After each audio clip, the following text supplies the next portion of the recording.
Hi guys! Welcome to Calvo Vlogs Collection. And for today's video, di muna tayo mag-adventure ngayon. Mag-unboxing tayo ng Tamiya Racehorse guys. Yan. Yan, nabili namin sa Tamiya Underground guys. So, nung linggo, 3 peraso. Pero isa lang yung unboxing ko guys. So, yun. Yun, shoutout sa'yo Tamiya Underground. Nabili namin siya doon. Guys, nung linggo, nung Sunday, June 14. Yan lang guys, so yun. Yun ako paghintay. Unboxing na natin yung mechanical racehorse na galloping type guys. So, year of doors naman ngayon guys. So, yun, 2026. Yan siya. So guys, ito na nga guys, unboxing na natin. Tatlo yan. 1, 2, 3. Yan. So yun guys, isa lang muna yung unboxing natin. So yun, yan. Ito, mechanical racehorse, galloping type Tamiya guys. Ayan siya guys. Nabili namin siya sa sa may Tamiya Underground. Yun lang guys. So yan. Ayan siya. Ayan, racing. Yan. Tatlo yan. Tatlo. Kaya tatlo yung binili namin. Ayan. Ayan. Ayan siya. Ayan. Mechanical. Ayan yung box niya. Ayan. Ayan. Tao, kabayo. Yan yung mechanical niya. Ayan. Ayan siya. Ayan. Ang ganda oh. Wait. Ayan oh. Ayan. Cowboy battery. Uy guys, kita nyo. Ayun oh. Made in Philippines siya guys oh. Siguro made in Philippines yung art design neto guys. Yan oh. Ayan, yung mechanical racehorse. Tapos yung material niya, made in Japan guys. Tamiya, Japan. Pero yung galing oh, nag-engineering oh. Made in Philippines. Made in oh. Siya no. Galing. Ano pala siya, Pilipinas. So, ang galing pala ng engineering nito. Bali, original pala sa atin ito. Ito yung ahete. Yan. Yan guys, so yun. Yan guys, so bali kaya binili namin, kaya 2026 year of the horse naman guys. So yun naman. So yun, kaya isa lang muna bubuksan namin, kaya ito lang muna yan. And itong dalawa kasi, yan, bali yung dalawa kasi, yun nga, bali sa siguro pag nagkaroon na lang ako ng racetrack guys soon, yun. Abangan nyo guys yung next video ko kapag na-race up, pagkakarehan ko tong tatlo na to, mechanical racehorse na to guys. Kapag nagkaroon ako ng racetrack guys, so yun. Year of doors naman ngayon, yung 2026 guys. So yun, nabili pala namin siya nung linggo, nung Sunday, June 14 sa Tamiya Underground guys, yun. Nabili namin siya. Yun, shoutout sa inyo Tamiya Underground do sa Visayas QC Wilcon Mall, WCC Mall. Yun. Shoutout sa inyo po Tamiya Underground. Thank you po dito sa sa Tamiya Underground. Yun. Na discount kami dapat kasi 690 siya guys. So yun.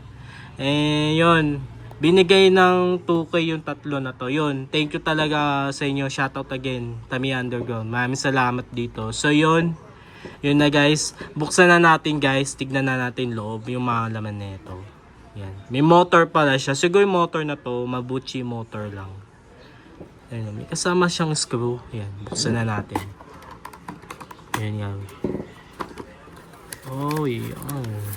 Ito yung niya, instruction manual. Ayun. Ayan. Ito yung sticker niya guys. Yan. Uy, ang ganda. Tatlo siya guys. Ayan o. May numbering siya guys. O yan. Ang lupit din. Pwede. Ayan. So yan. Tapos ito yung para sa mga parts niya. Ayan. So, another instruction manual. Yan. Paano siya gawin? Yan siya.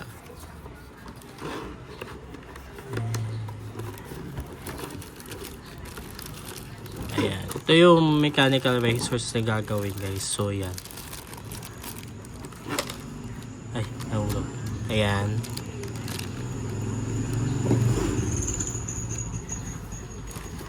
Ayan. Ito guys, motor. Uy, may kasama siyang screw guys. Yan. Tsaka grasa. Yan. Mga gear niya. Yan. May wire siya. Yun o. Yan guys. So, yan. Ayan siya guys. Ayan. So, yun. Yan. So, yan lang yung laman ng box guys. So, yun. So, yun guys. Yung mechanical racehorse Tamiya guys. Babalikan ko kayo mamaya. Boboyin ko muna guys. Bawin ko muna guys ha. Balikan ko muna.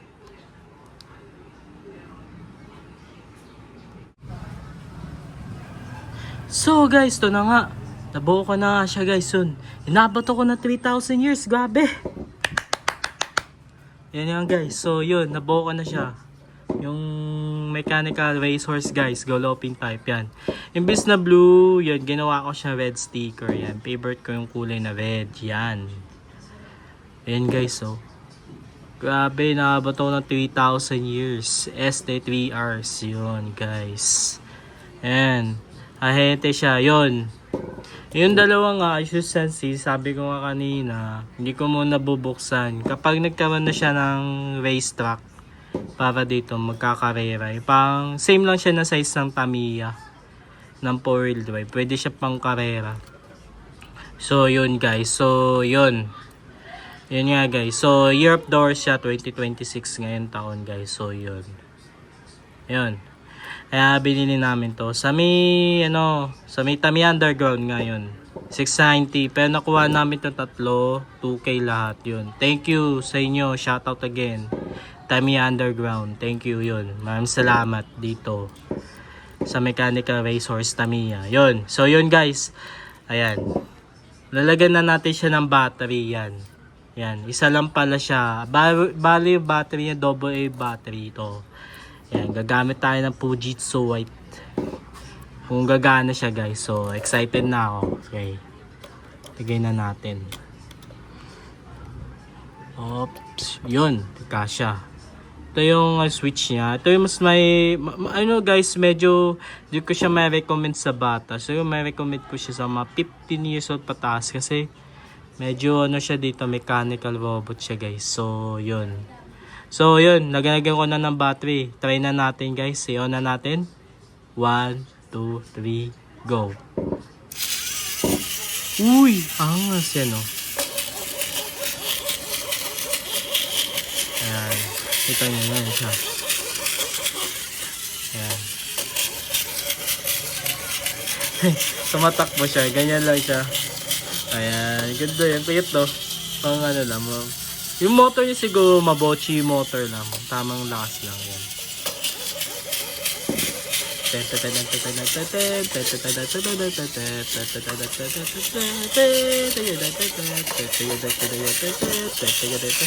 Number 1 yung pinili ko. Kulay pula yan. Maganda guys. Pambata.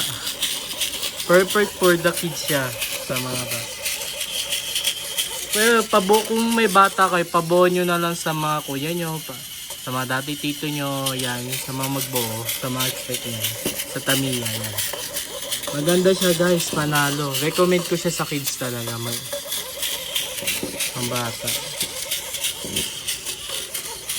Or pwede pang collection guys, year of doors naman, ngayong taon guys. So yun. So, yun lang guys. Yun yung nagagawa ng mechanical racehorse. Yan. Ayun nga guys. Ano siya? Made in Philippines siya guys. Yun. Ganda no. Sabi, made in Philippines siya. Yung kung sinong neto. Katulad neto. Sino sa box neto. Yun o. Made in Philippines siya. 2004 o. Galing o. Siguro yung artist neto yung gumawa. Yung dito sa atin. Tapos yung sa Japan siguro material niya. Yung Tamiya. Yung mga yan. Kaya Japan pa rin siya. Collab siya ng Philippines siya ka Japan. Galing guys. Ayan o. Tignan nyo yung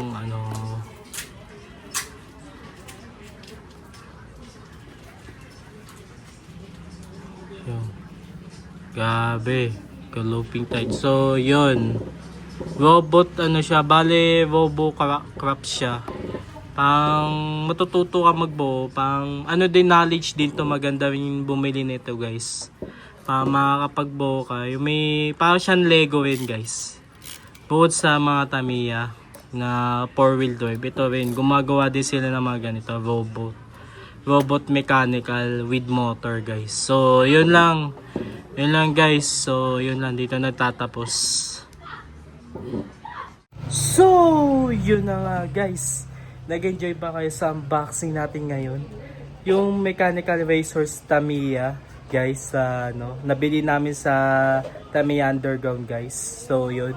So yun lang guys, isa lang yung unboxing ko, no, kasi yun, kulay pula yung sticker na pinili ko guys. So yung tatlong kulay yun, blue, red, green, parang side yung kulay, pero pinili namin kulay pula, tapos number 1 siya sa hete. Yun nga guys, so Europe doors siya guys. So yun nga guys, kayong dalawa di ko nga binuksan. Kapag nagkaroon na lang kami ng racetrack, doon ko lang siya bubuksan guys. Abangan nyo yung part 2 video nito soon guys. So sa mechanical racehorse galloping type Tamiya.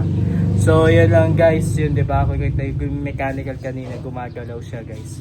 So yun lang guys, dito na nagtatapos sa ating video, and kita-kits tayo sa next video. Bye and peace out.